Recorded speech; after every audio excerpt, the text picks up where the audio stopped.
할렐루야. 오늘은 1월 30일 금요일입니다. 오늘 우리 주신 하나님 말씀은 창세기 21장 1에서 2절까지의 말씀입니다. 제가 봉독하겠습니다. 여호와께서 말씀하신 대로 사라를 돌보셨고 여호와께서 말씀하신 대로 사라에게 행하셨으므로 사라가 임신하고 하나님이 말씀하신 시기가 되어 노년의 아브라함에게 아들을 낳으니. 아멘. 오늘의 본문은 하나님께서 아브라함에게 약속하셨던 자녀, 오랜 기다림 끝에 태어나는 장면을 담고 있습니다. 하나님께서는 지난 17장에 아브라함에게 이삭의 출생을 예고하셨습니다. 그러나 그때 아브라함은 그냥 웃었습니다. 17장 17절입니다. 아브라함이 엎드려 웃으며 마음속으로 이르되 100세 된 사람이 어찌 자식을 낳을까? 사라는 90세니 어찌 출산하리요 하고. 또 이는 아브라함의 생각뿐만이 아니라 사라도 같았습니다. 창세기 18장 12절 말씀입니다. 사라가 속으로 웃고 이르되 내가 노쇠하였고 내 주인도 늙었으니 내게 무슨 즐거움이 있으리요. 아멘.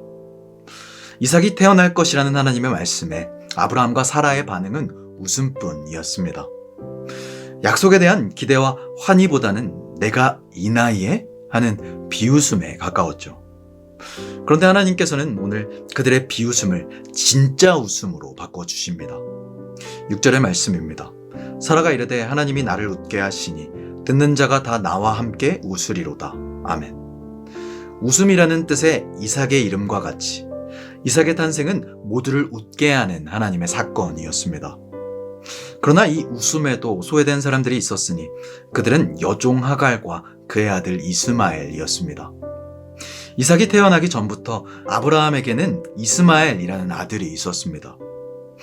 하나님의 약속을 기다리지 못한 아브라함은 사라의 제안으로 인해 그의 여종 하갈과 함께 이스마엘을 낳게 됩니다.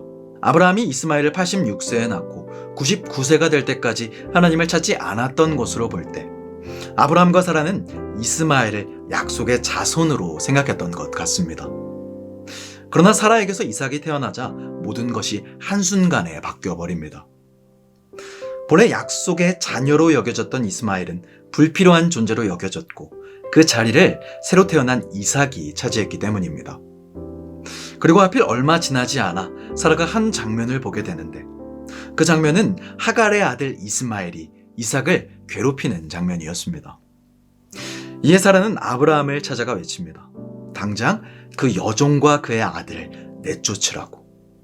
그래서 결국 아브라함은 물과 빵을 조금 내어주고 하갈과 이스마엘을 집에서 쫓아버리게 됩니다.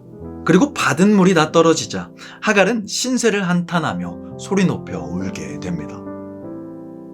이삭의 탄생은 아브라함과 사라 그리고 주변의 모든 사람들에게는 기쁨의 일이었지만 그 기쁨에 소외된 사람들도 있었습니다. 바로 하갈과 이스마엘이었습니다. 사실 이스마엘의 탄생은 하갈이 원했던 것도 아니었습니다. 몸종이었던 애굽 출신의 이방 여인은 그저 주인인 사라의 명령에 따랐을 뿐이었죠. 그런데 이제 와서 떡과 물 한 주머니를 쥐어주며 집을 떠나라고 하니 하갈의 입장에서는 얼마나 원통하고 억울했을까요? 우리는 흔히 이 본문을 보면서 아브라함과 사라 그리고 이삭에만 집중하는 경향이 있습니다. 이삭의 이름처럼 그들의 웃음만 바라봅니다. 그러나 오늘 본문에는 아브라함과 사라의 웃음뿐만이 아니라 하갈과 이스마엘의 눈물 또한 있었습니다. 아브라함이 하나님을 기다리지 못하고 인간적인 방법으로 이스마엘이 태어났기 때문에 우리는 하갈의 눈물과 고통을 당연하게 여기곤 합니다. 그럼 하나님께서는 이들을 어떻게 대하셨을까요? 약속의 자녀가 아니라는 이유로 함부로 대하셨을까요? 오늘 본문 16절을 보면 하갈은 아이와 화살 한바탕 거리를 두고 앉아 펑펑 웁니다. 그런데 17절에 보면 하나님께서는 그 어린아이의 소리를 들으셨다고 합니다. 그 어린아이의 소리는 즉 이스마엘의 소리는 당시 어머니 하갈조차 듣지 못했던 소리였습니다. 아이와 멀리 떨어져 있었고 자신의 처지가 기가 막혔기 때문입니다. 그러나 놀라운 사실은 하나님께서는 그 어린아이의 소리, 이스마엘의 소리에 귀를 기울이셨다는 겁니다. 그리고는 하갈에게 말씀하십니다. 18절의 말씀입니다. 일어나 아이를 일으켜 내 손으로 붙들라. 그가 큰 민족을 이루게 하리라 하시니라. 아멘. 그리고 하갈의 눈을 밝혀주셔서 샘물로 인도하여 주시고 그들의 삶도 책임져 주십니다. 오늘 본문은 우리가 쉽게 있는 하나님이 바라보는 대상을 우리도 바라보게 합니다. 우리는 특정 주인공 아브라함과 사라에만 시선을 두지 하갈과 이스마엘에게 시선을 두지 않습니다. 그들은 약속의 대상이 아니었고 주인공이 아니었기 때문에 복을 받지 못했기 때문에 우리는 그들에게 시선을 두길 싫어합니다. 그러나 하나님의 시선은 전혀 달랐습니다. 아브라함의 자손 이삭이 태어나는 과정 속에서도 하나님은 하갈과 이스마엘의 이야기까지 빼놓지 않고 모두 다루십니다. 이는 하나님의 관심이 나그네와 같은 힘 없는 자들에게 있기 때문입니다. 이삭의 탄생으로 한순간 나그네가 된 하갈과 이스마엘을 하나님께서는 버리지 않으시고 그들을 샘물로 인도하시고 보호하십니다. 성도 여러분, 오늘 말씀에 의하면 하나님은 특정 누군가에게만 관심이 있으신 분이 아닙니다. 내가 애정하는 가족, 친지, 아는 사람에게만 관심이 있는 것이 아니라 언제나 나그네의 편을 들어주시고 소외된 자들의 목소리에 귀를 기울이시는 분이 우리 하나님이십니다.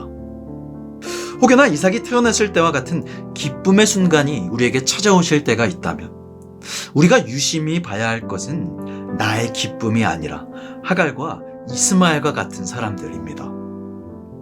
혹 나로 인해 울고 있는 하갈과 이스마엘은 없는지 잘 살펴보시길 바랍니다. 하나님은 언제나 눈물과 울음소리에 주목하시는 분입니다. 간절히 바라기는 내 곁에 있는 하갈과 이스마엘을 샘 곁으로 인도하여 그들의 갈증을 풀어줄 수 있는 진정한 하나님의 사람들이 되시는 저와 모든 성도님들이 되시길 간절히 바랍니다. 주님이 가르쳐준 기도로 마치겠습니다. 하늘에 계신 우리 아버지여, 이름이 거룩히 여김을 받으시오며 나라가 임하시오며 뜻이 하늘에서 이루어진 것 같이 땅에서도 이루어지이다. 오늘 우리에게 일용할 양식을 주시옵고 우리가 우리에게 죄 지은 자를 사하여 준 것 같이 우리 죄를 사하여 주시옵고 우리를 시험에 들게 하지 마시옵고 다만 악에서 구하시옵소서. 나라와 권세와 영광이 아버지께 영원히 있사옵나이다. 아멘.